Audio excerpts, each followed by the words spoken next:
Everyone, welcome back to Climate Transformed. Now, Adam Anders and I had the pleasure of meeting at dinner about 8 weeks ago in London. And it was one of those conversations where I came away and sort of rang the team and said that we need to get this guy in for a conversation. Adam is the founder of Anterra Capital, and he's a leading VC in the realm of ag sciences in the general context. And I know that is probably of all the very broad topics, Adam, that we talk about, this is probably the broadest one we have. So we've made a conscious effort that we need to be doing a lot more in the space, just because at the end of the day, and I'm sure Adam's going to get into some of the macro numbers about the scale of our food crisis that we have globally. But this, again, we go back to the basis of what we do here at Climate Transform. This shit's just too important not to get right, and ag sciences is going to be at the sort of the epicenter of what a sustainable global economy looks like in the years and decades ahead.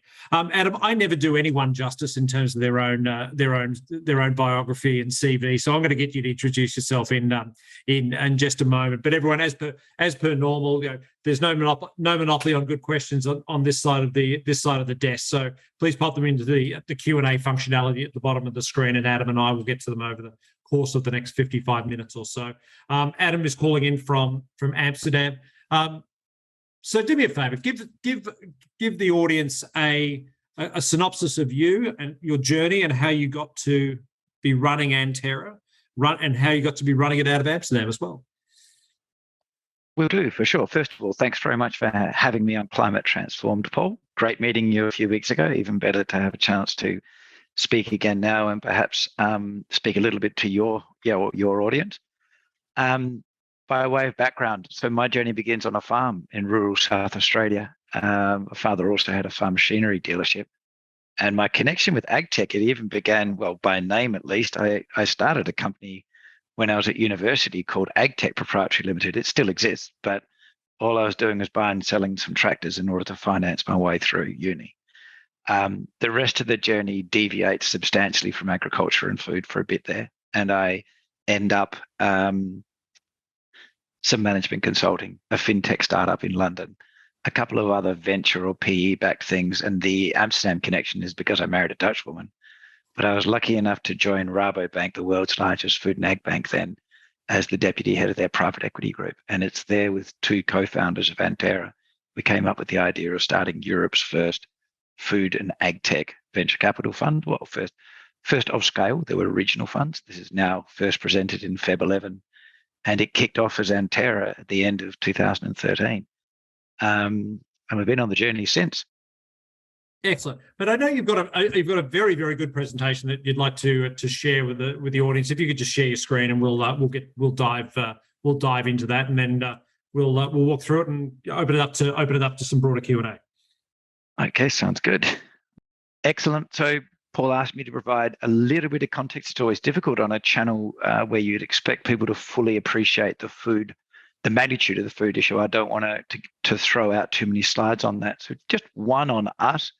So our mission is to transform the food economy. We are looking at empowering farmers, providing animals with a better quality of life. And we want to help consumers as well, but through driving positive wellness in what we eat rather than the traditional human health biotech area, which is primarily drugging. Framing the size of the problem, we're talking about the biggest user of land, 70% of fresh water, the biggest employer, 2.4 billion, a very large piece of global GDP. And all of us, of course, rely on food every day.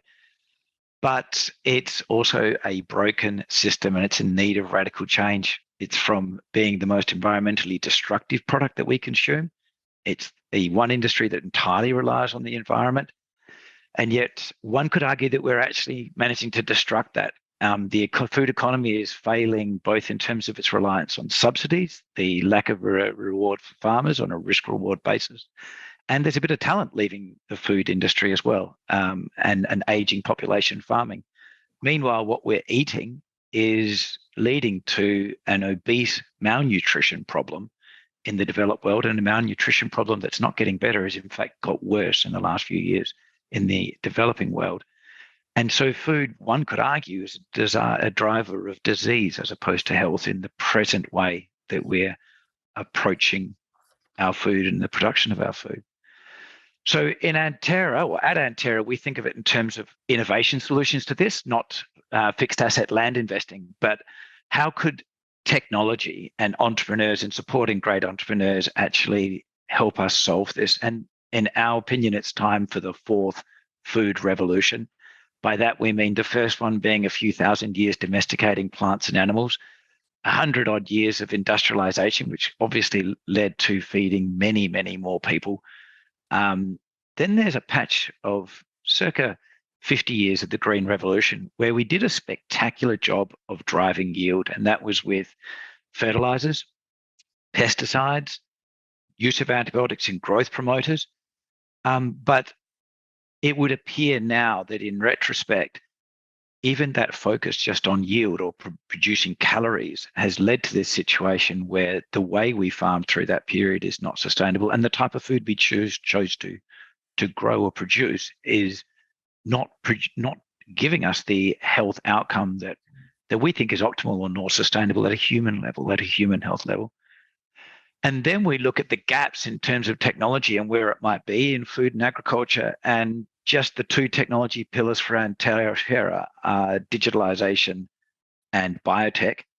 And, on a digital framework, the left-hand side of this slide that I'm sharing, we're talking about two of the least digitalized sectors in the global economy. And on the biotech side, it's always more difficult to wrestle to the ground exactly how to define what being behind in biotech is. So we just rip out the example on the right-hand side there of herbicides alone. And here we're looking at herbicides are the single biggest category of ag input sales. And the single biggest selling herbicide is glyphosate, or commonly known as Roundup. And just using my pointer, if you can see it, that's a molecule that was discovered in 1970. It's been off patent for years.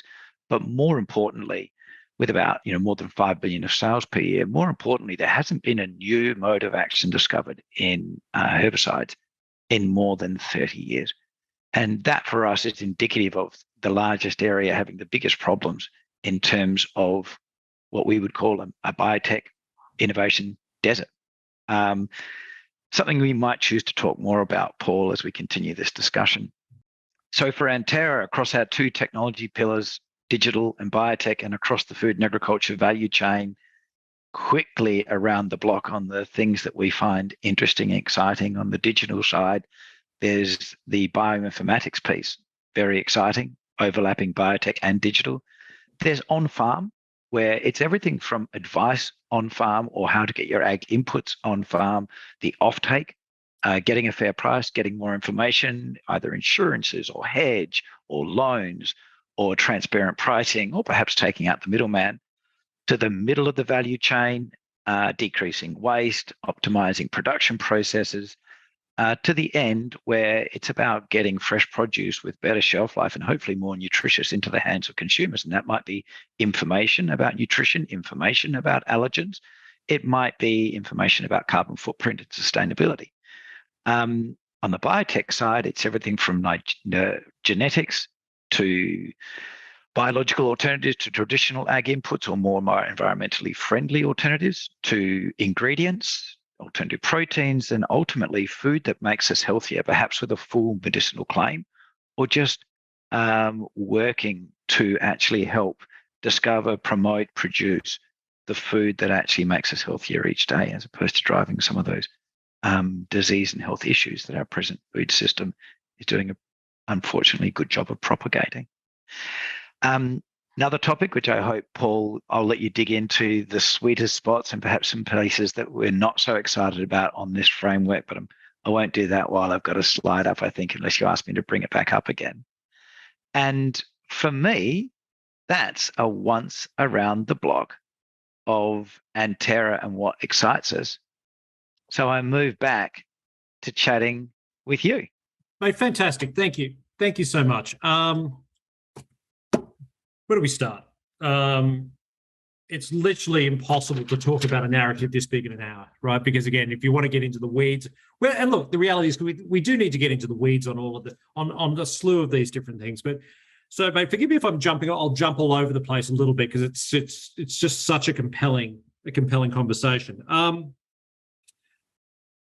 thing that jumps out at me, and it was the thing that jumped out at me at dinner as well, is how is it possible that we've had such a lack of innovation in herbicides in the past 30 years, given everything we've seen in regards to, particularly human, human health in terms of the medical side of things has advanced so dramatically in the last over that same time frame. How is it possible that herbicides remain anchored with 1980s technology? So, do you mind if I answer first in terms of how it's possible that our food system and ag tech and food tech are the last 12% of global GDP that actually goes through a tech transformation? And then perhaps pivot to why herbicides might be a little bit slower than even the rest of all of food and ag tech. Because I think it's in that context that you get to, I think, the right outcome. So there's been a lack of entrepreneur-led innovation in our food system because of factors like being in an annual innovation cycle for on-crop annual crops is just, that's difficult, that's slow. You've got cyclicality that comes with weather and that known elements of the cycles that also our food system goes through with disease pressures yearly and in and out. You've got very powerful corporates interspersed with fragmented pieces of the value chain. So fragmented pharma, very concentrated ag input sales piece, Bayer, BASF, Corteva, Syngenta. And then you go to the pharma dispersed again, then you end up with the offtake, the ABCDs, very concentrated, processing, fragmented. And by the time you get to food retail, we think of it as on a global scale as being quite fragmented. But per country, the top three food retailers, food grocers, normally have above 60, 70%. In fact, Australia, where I'm from, or the Netherlands, it's above that with the top three. Then you move to people being just very emotional about our food. So you don't always get a rational discussion or a rational decision when we talk about food. And traditionally, the venture dollars didn't come into our space. And if the venture dollars don't arrive, you don't have the experienced entrepreneurs. I would say that when we kicked off Anterra in 2014, the public available information said there was only 400 million of global food and ag tech investing. Now, reports now position that around about double because they find a few deals looking back. Sorry to interrupt, David. That's over and above what the previously when you started the Monsantos in the world when you were starting, what they were doing with R&D. Oh, no, I don't count that. I mean, that they are incredibly low as a percentage. Monsanto was an exception, but in general, food companies are very low as a percentage of their revenue. I don't have an exact number for you on how much they were spending on innovation, except that, compared to other sectors, it's low, right? But what I would say is that from an innovative perspective, an entrepreneurial perspective, it was practically non-existent, right? And what we've seen is the size of the prize just gets bigger and bigger every year in terms of the known issues around what we need to do in order to produce enough food to provide sustainable, nutritious, affordable food to a growing world population. And at the exact same time, venture capital or venture-backed entrepreneurs have disrupted just about every other major piece of the global GDP. And this last 12% is sitting there. And as the invested dollars get larger, the speed of adopting digital solutions gets better, the available technology in human health biotech becomes a larger, more efficient, more advanced sector with all sorts of facilitators along the way in terms of helping startups be more successful. It makes the idea of also transforming this last 12% of global GDP even more attractive. Right. Mm. So we see the beginning of the transition there.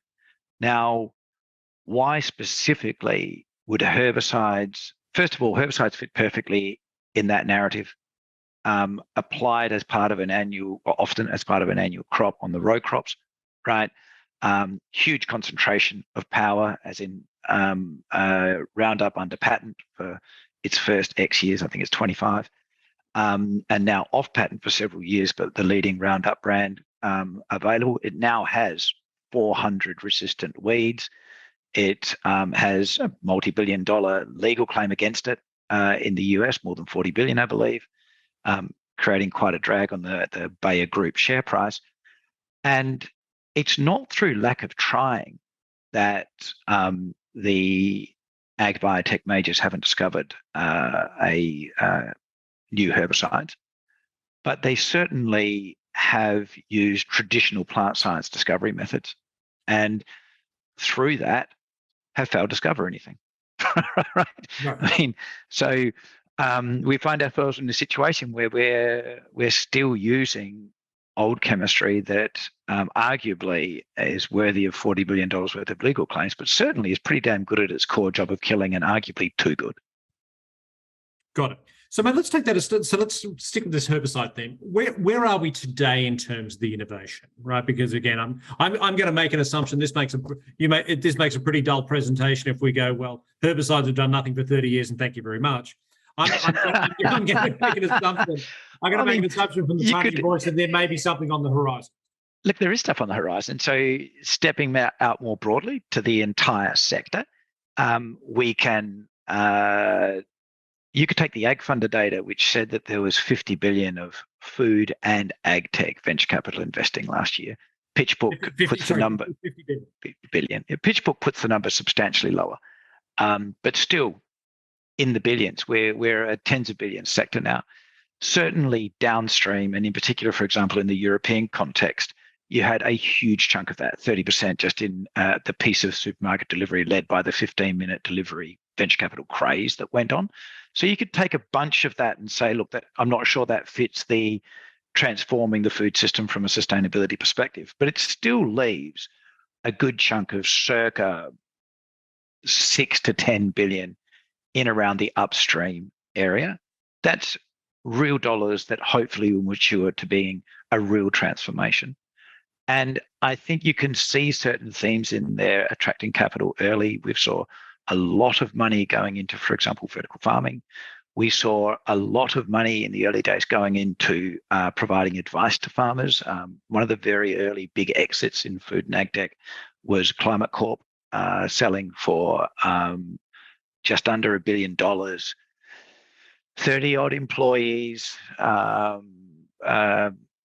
not fully disclosed revenues, but let's say sub 10 million of revenues, and Monsanto pinging that off. That really led to a flood of additional capital coming in saying, look, I'm interested in what that advice / insurance piece might be worth, and entrepreneurs that really helped give a tailwind to the sector. But in that core area of herbicides, we didn't find companies that were discovering alternatives.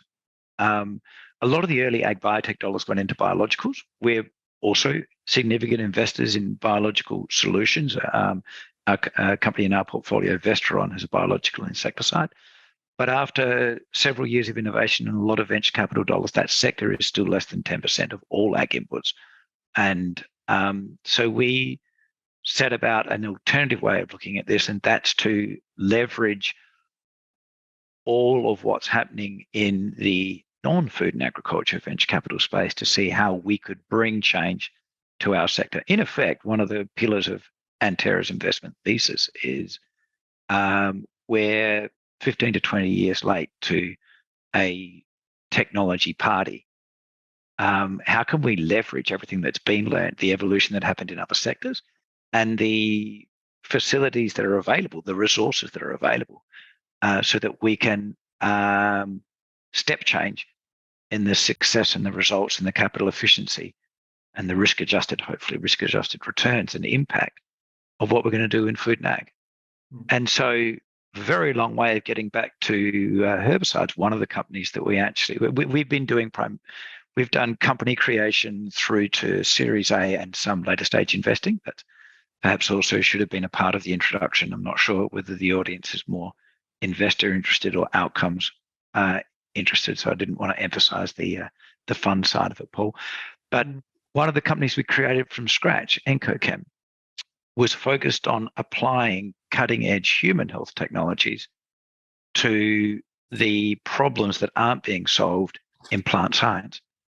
And that company collected a series of technologies, and along the way, leveraging the human health ecosystem and, for example, one relatively widely used technology, DNA encoded libraries, has managed to discover not just one, but a series of new families of molecules that we think have got the potential to be successful, but more environmentally sound alternatives to the traditional herbicides. As in, perhaps we have there, in fact, at a relatively late stage of its development, we have there a new herbicide mode of action, but leveraging a different discovery approach than the majors have been using for the last period. Right. So just to take that a step further, I mean, is the future of the innovation at the biotech level, is it really just simply leveraging the human health innovations that we have witnessed and putting that into plants and animals? Is it, again, pardon my the ignorant way? I mean, that, but I don't think so. Is it as simple as just we've got the tools available for us already, because we've done this with human health for the last 30 years. We just need to take it into other parts, to take it into plants and animal products as well. I mean, the brilliant thing about backing entrepreneurs with great minds is that they always find a different way of looking at this. And some of that's coming, I mean, if you look at the quality of the science coming from UC Davis or Wageningen University here in the Netherlands, like two of the top 3 plant science, animal science universities in the world, there's great new ideas focused just on plant science and agricultural sciences, right? There's a long gestation period for those to be commercialized, because if you're pointing into a market that traditionally didn't have venture-backed entrepreneurs, so, when was the last time that a new ag input came to market entirely entrepreneur-led, owned, and taken to fruition? That's difficult because we haven't been that active sector. So Anterra is choosing to look at the playbook that happened in human health life sciences and see how can we look at that, monitor that, and see where we can help support the entrepreneurs we've already invested in, or perhaps create companies from scratch. And if you focus, we could do a similar analysis just on digital, but let's focus just on biotech, because you're asking about that right now. I might get this time horizon wrong because I'm not a human health biotech investor, but let's say 15 years ago, most of the new drug discovery was done by big corporate. I believe that's around about the time ago when the average cost of bringing a new human drug to market topped $1 billion, and time horizon was about 10 years. And entrepreneurs stepped up and said, look, for $1 billion cost and 10 years, I reckon I can do it cheaper and faster. And we saw a transformation happen since then, where we now have 70 billion plus per year life sciences venture capital market, and a transformation where what used to be 90% large corporate discovered 90% of drugs that are discovered by big corporates, to now between 70 and 80%, depending on whose data you want to take, discovered by entrepreneurs. Basically, the outsourcing of that discovery, high risk, high return piece of the value chain. And where do we sit in plant science right now? Well, we have a situation where the discovery of a new mode of action, and now I'm going wider than just herbicides, went from costing about 70 million per molecule to more than 320. The time horizon stretched out over 10 years. And we think at the moment when entrepreneurs can step up and say, look, for a cost base of that, the returns being a material multiple for that time horizon, I'll give it a crack. But the difference here is you can give that a shot while leveraging the vibrant, efficient, and well-funded human health life sciences ecosystem. It's not as difficult as when life sciences did it the first time in human health. And that's part of our thesis. Now, does everything have to get stolen straight from human health life sciences? Hell no. That's just one of the places that Anterra is looking. We would also love to find and do find fantastic things happening out of Wageningen University here in the Netherlands. Interesting. And again, that sort of that entrepreneur-led discovery of molecules, is that specifically driven in a lot of ways by the intersection of digitization and biotech? Is it, I think that transformation. AWS is important to this process as the original ecosystem was. Well, I think every incremental tech discovery makes that ecosystem more powerful. The more it disrupts the traditional way that large corporates operate, partly because they've got so many more restrictions, so many more people, so many more gateways to decide when and how to allocate the capital, and they get very strict in their phasing and milestones. And that entrepreneur might skip a few phases and provide you a cheap outcome, but they might throw out the entire process so that it's discovered in a different manner. You end up at a different place in the way the big corporate might think of it. And so I would say part of this is, in answer specifically to your question, now the big data side of things is really kicking in. But 15 years ago, it's just brilliant scientists and great entrepreneurs having a shot using different methods. Just took longer. Well, the entrepreneurs managed to do it much faster than big corporate. Now, if you could add in huge data sets, now if you could mimic those discovery processes using large data sets and AI, there's got to be a material chance that you're going to end up with a better outcome or a faster outcome or more options or a more refined target area. And that's what we're seeing. But and then as we see those developments happen in human health, we'd like to be ready to actually bring that across to see those same fast, productive, more accurate, cheaper, more sustainable, less environmentally damaging outcomes also occurring in plant science and animal science. Interesting. So, Mike, let's talk a little bit about sort of digitization trends in terms of driving supply chain. And I go back to a story when I remember seeing the first ever TV commercial for Watson. And they started talking about blockchain in 2011 and how a lettuce could go on the blockchain. Now, if you actually had done the math back then, it probably would have cost something about $150,000 to put a lettuce on the blockchain back in 2013. And obviously that's an extreme example of using and maybe the blockchain to monitor a tomato or a lettuce or stuff like that. It's just a use case which is just probably not required. But talk a little bit about the processes of digitization in terms of improving the supply chain, in terms of connected food systems, digital farming, mobile shopping, the stuff that you're focusing on. Yeah, sure. So I would take that through each piece of the value chain, but let's bring that transformation up to date to today, because one of the things that we're definitely experiencing is COVID was devastating in so many ways. It was also very difficult for our food system in terms of food having to arrive direct to home in a different package size, no longer 25 kilo bags, but 200 gram and to the shopper's door. Restaurants, closed because those 25 kilo bags were going to a restaurant or even larger stocks, perhaps going into the early stages of processing for the retailers, and also sourced from different places. And that level of disruption took an incredibly conservative piece of our food system and quite fragmented, and has led to massive change. And with that, a significant pickup in the amount of and the opportunity to use digital tools. I would say for the first 5 years of our journey, it was really difficult to have adoption and penetrate that thin margin, difficult piece of the food value chain. And now we see the opposite. We see a natural movement, and the unfortunate events in the Ukraine and the impact on food commodity prices, but also energy prices, lead to more need for being nimble, changing your decision, changing your distribution plans, changing your sourcing plans.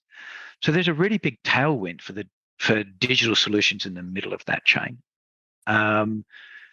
We've Has that answered your question? Did you want to dive into some No, examples?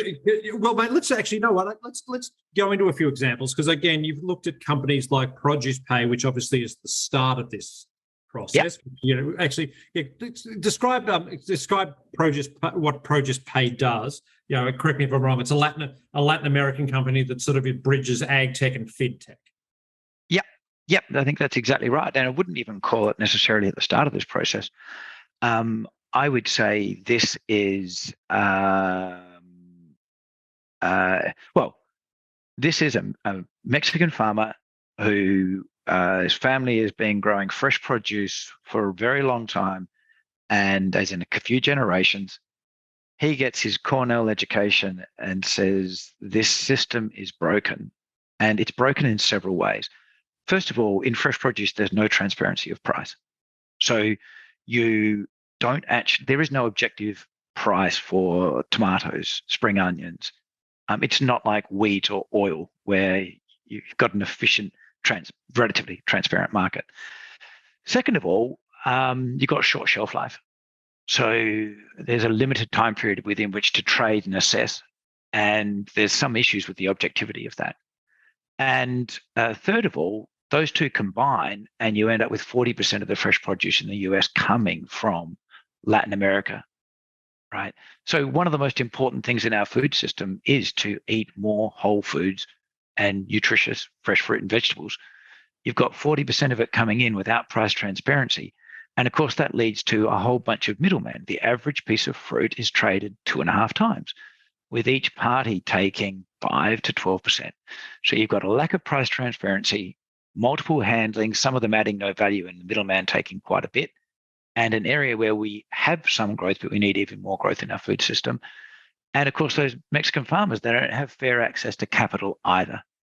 And Produce Pay's solution, Pablo's idea, is to start with a financial product, a loan, and then add software as a service, as in assistance with your shipping, assistance with your customs, and hopefully lead to price transparency, some price information, introduce buyers, and lead with, in the end, a loan. So you've got better production, more production, and fairer finance and available finance for those Latin American growers. Some transparency on pricing, the most that we can deliver, but the more data we get, that gets better. That calm moment where you can actually see where your load of fruit is, its condition, whether it's been accepted and whether it's been paid for, whether it's then made it onto the next party who might have paid for it, and hopefully safely into a supermarket and to our consumer. And then perhaps an opportunity to introduce new people to trade with. That's the thesis and the solution at Produce Pay. You've just described Alibaba in 2011. Yeah, there's a little bit of that. And lots of people start with fresh produce and say these huge pieces, let's just go straight to building a marketplace. And the thing is, there's such an issue of trust with our food. There's such an issue of trust in handling fresh produce, short shelf life products, that just saying, oh, let's make it a category on Alibaba, I mean, it hasn't worked, right? And honestly, even if it was just marketplace first, you've still got this situation where those farmers are underfunded. So getting them a financial product turned out to be an immensely worthwhile thing to do. I mean, we've financed already over $3 billion of produce coming out of Latin America into the US. And what's the average loan to those farmers? Because I assume most of those farmers are smaller scale. No. This business is starting with larger farms. Okay. And that's because at the moment, in terms of credit scoring and actually facilitating those transactions, we had to. It's an interesting conversation because from an impact perspective, Anterra and I personally also want to help smallholder farmers. But the entrepreneur Pablo's view here is, first of all, look, our larger farmers are actually getting ripped off as well. Can't we just get them a bit more capital and a fair price first? And then when we've got more data accumulated, we will move further and further into the smaller holder, automated underwriting rules, larger losses, almost certainly, right? But then also, hopefully, bigger outcome and with the right underwriting rules, maybe even less losses, but a more difficult loan to write, right? Well, but it does sound very much like almost like a microloan market to some degree. It could morph into that. I mean, it's again, with all any platform like this, obviously you can extrapolate where these things can go, but it sounds like it has incredible potential at sort of at every level of scale. Look, in a perfect world, a company like that begins as an ag tech, fintech business providing working capital loans to Latin American growers can become a leading software as a service platform, facilitate a far more efficient marketplace, taking out the middlemen. And then with that amount of data and flow, you end up with easily, and actually contrary to what I just said, with lower risk, banking the totally unbanked, right? And actually truly putting money and information and fairer pricing and a wider distribution into smallholder farmers' hands. Very. It is a beautiful outcome. And it's not the only company, of course, in the world of digitalization of food and ag tech that's doing this. There's some fantastic examples out of India and in the fisheries market out of Indonesia. And so this is a theme we're going to see a lot more of B2B marketplaces, but in the complexity of agriculture, there are more problems to solve than just putting it up on Alibaba. Otherwise, it would have happened before now. Yeah. Yeah. But again, the Alibaba analogy was purely to describe that this is the scale of something that you can think about, right? Mate, what about you mentioned a company prior to us going live called is it called Agroeconomy? Agroeconomy. Agroeconomy, French company. Yes, sure. I mean, this is the distribution of ag inputs, and at so many levels, also another critical part of our food system. So basically, farmers at the moment primarily buy their ag inputs, certainly in a French context, from the local co-ops, right? But you're dealing with a situation where average revenue for a row crop farmer in France is 1,200 euros per hectare. Around about 600 euros of their cost base. Well, first of all, profit. The profit they make is circa 50 euros a hectare, but that's after subsidies. And that's per annum. Per hectare, per annum, right? Per hectare. So that's multiple cycles per annum. And then you end up with a situation where the middlemen are taking circa 600 euros per hectare out. Now, there's a lot of work to be done in there in terms of delivering those ag inputs to the farmer, providing some advice. And there's some, actually, arguably, one could say it's not more complex than that, but it's a disproportionate amount of money for a relatively inefficient value chain. And Agroeconomy set about saying, look, we just want to provide digital advice or easily available, accurate advice to farmers, in effect, an e-commerce platform that then also provides lower cost ag inputs to those farmers, and call it take out the middleman or improve the customer experience, layer on, if we can, some regenerative farming or organic farming or just advice. And it's early days for that. And fundamentally put more of that power, but also more of those available profit dollars transferred from the value chain to the farmer. Now, no one's expecting that go from $50 a hectare to $650 a hectare, but the notion of doubling your profitability is conceivable, 50 to 100, and that is it's totally conceivable. And let's also be I should be careful and honest that a lot of that piece, the middle of that value chain, a lot of it is handled, particularly in France in this instance, by the cooperatives. And it's not that they're making a killing. It's just that they're inefficient.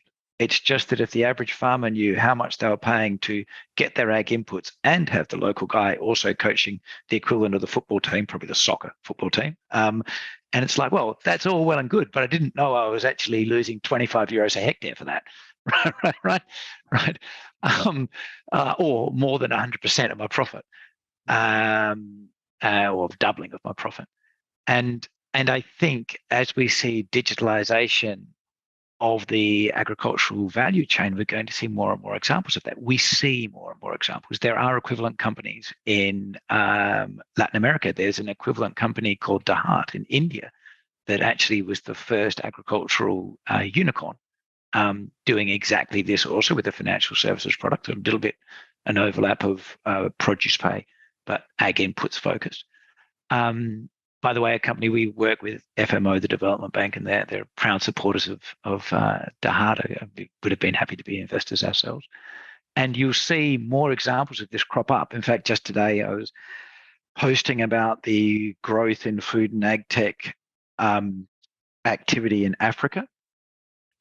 Wonderful example, because there you're dealing with a situation where there aren't tailored ag inputs for specific crops in Africa. There's not an efficient value chain to deliver ag inputs at all, let alone at a fair price. People, the large players, don't want to deal with small quantities, as in, I don't know, half-litre containers for a smallholder farmer. The distribution is not there. Mate, the fertilizer shortage in Africa right now is going to be a diabolical problem in the next 12 months. Diabolical. And we're going to, and look, just in terms of where we can solve our food system problem, helping the farmers in Africa is critical. Where we can solve our climate problem, that's critical. Where there's the biggest issue of malnutrition, Africa. Now, we do have a big issue of malnutrition also in America. It's solvable by just eating the available calories more wisely. But, I think people deserve the opportunity to eat before they deserve the opportunity to avoid obesity. Unfortunately, it's still small in the scale of food and ag tech investing. But fortunately, just like Africa managed to completely jump the landline phase of telecommunications and go straight to mobile, it would be an absolutely gorgeous idea if we could skip the more damaging parts of the green revolution, if you go back to the 4 phases on the slides that I presented, and go straight to something more sustainable, but also straight to something that's actually more efficient and allows those farmers to be more profitable, but also environmentally sustainable from the get-go. Right. So, mate, one of the things which I was absolutely blown away from at the start of this conversation, and it goes back to, that these are incredibly complicated issues, but if you can simplify these things to their lowest common denominator, you have an amazing head start. Plant-based proteins, and you made the point that before we sort of joined everyone, that there are, you're really trying to brand things that are commodities that don't have brands, right? Meat doesn't have a brand outside of you might buy your meat from Whole Foods or your butcher, but the meat you buy isn't branded. Oranges don't have branded. I mean, I'm sure bananas have a brand, but I don't look at the brand of bananas I buy.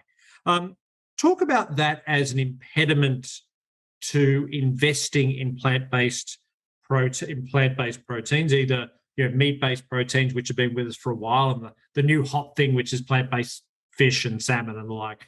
Talk a little bit about the problems that sort of commoditization of the underlying product creates.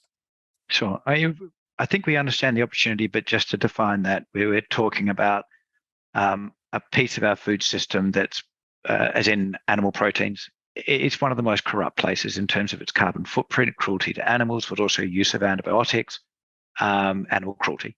So it's easy to stand up and say, I think we should do something about this, and we should, right?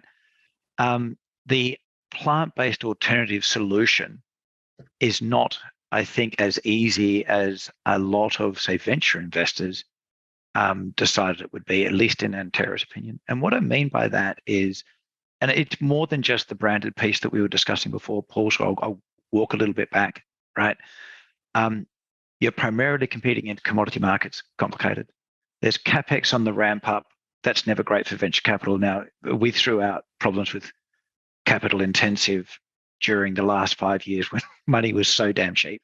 But having lived through a few bursts and bubbles and getting burned a little bit in the clean tech boom and bust, Anterra was quite disciplined, arguably too disciplined around that. Distributing a fresh produce product to 1,000 doors per country, multiple thousand doors, that's difficult, right? These are complex pieces. And then you come to that branding piece. What we observed is that a lot of the companies in alternative protein could be great in terms of environment, might be great in terms of nutrition, although a fair old chunk of them heavily processed, high salt, high sugar, high fat, right, to substitute for that flavor. So there's an alarm bell going off right there, right? At a personal level, give me more fruits and vegetables rather than the equivalent of Heinz tomato sauce, but for meat, right? Anyway, just stepping into that's one subset of it. There's a subset of it that are natural ingredients and wholesome in that sense of sustainability and nutrition. And then you have to build that brand. And so, Paul, what we were talking about before this kicked off was a lot of those early brands just branded the climate change element. And that's okay. And they build really strong brands around that. But that's difficult to own in the long term. And it's difficult for a new company to step up and just brand. And so we found a lot of the companies we looked at in that space, brand was both one of the biggest drivers of getting fair margins and a significant business running. And we saw it was easy to get lost in that section of the supermarket in terms of the way products were being branding and the lack of things emerging and the flood that was going in. And venture capital valuations went through the roof. So we actually found it a difficult area to invest in, despite the fact that it's been one of the biggest boom areas in food tech. Mate, do you have the same problem with vertical farming? Different problem, but we do have a problem with it.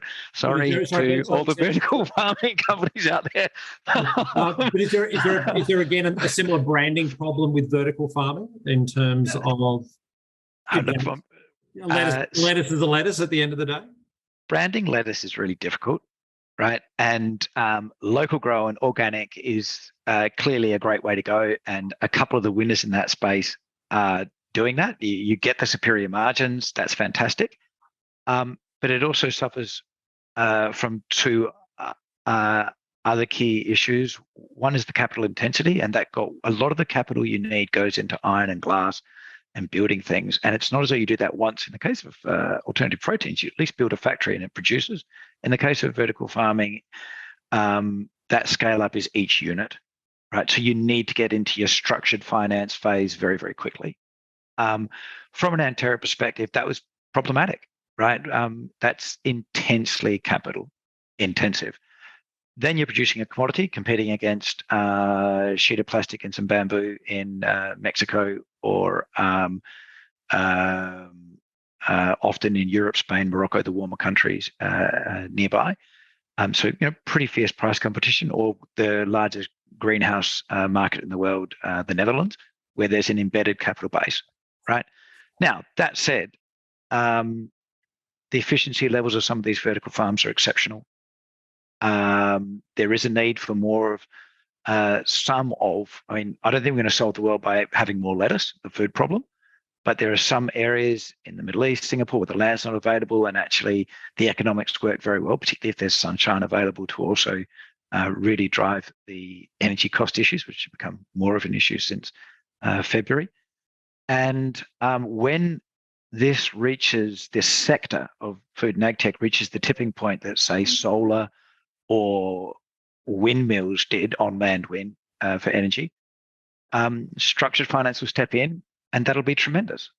For Anterra, that capital intensity really caused us to pause. Got it.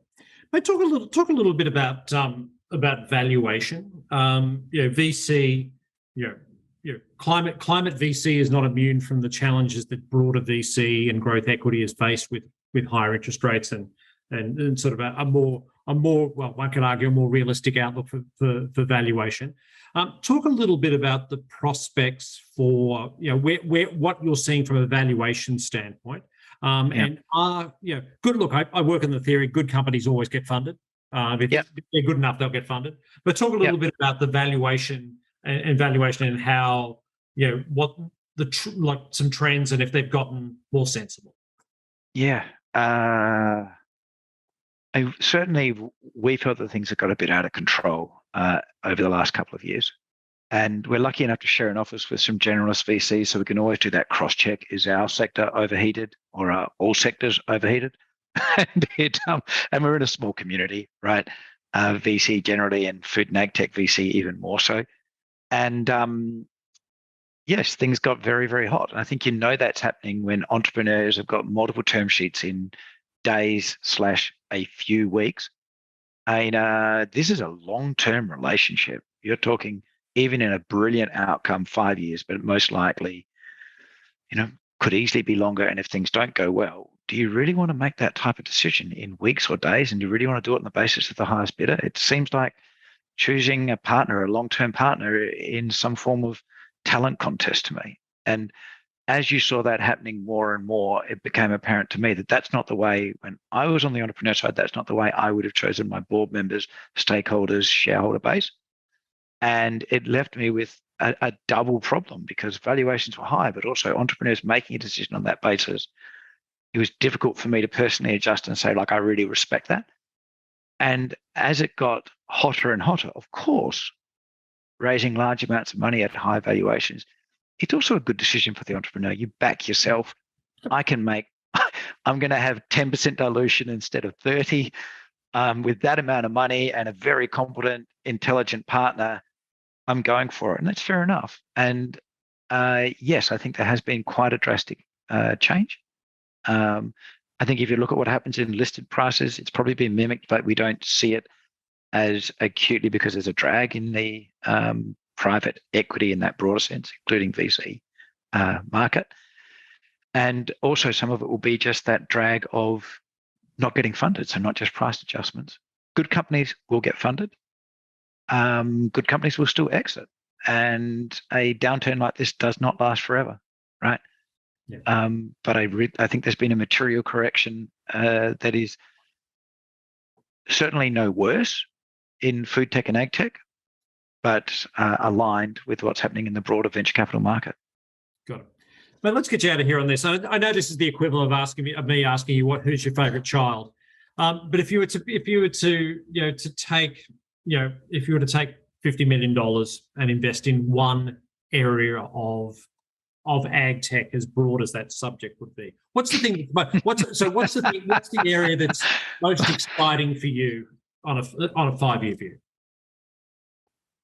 Oh gosh, I mean, look, it's not cheap to say this because we've been doing this for so long, and so I would look at the things we've actually been investing in. So I would look at that overlap of human health and how we're going to actually create safer, more environmentally sustainable but effective ag inputs, leveraging the big brother sector. So I'd like to continue doing more of that.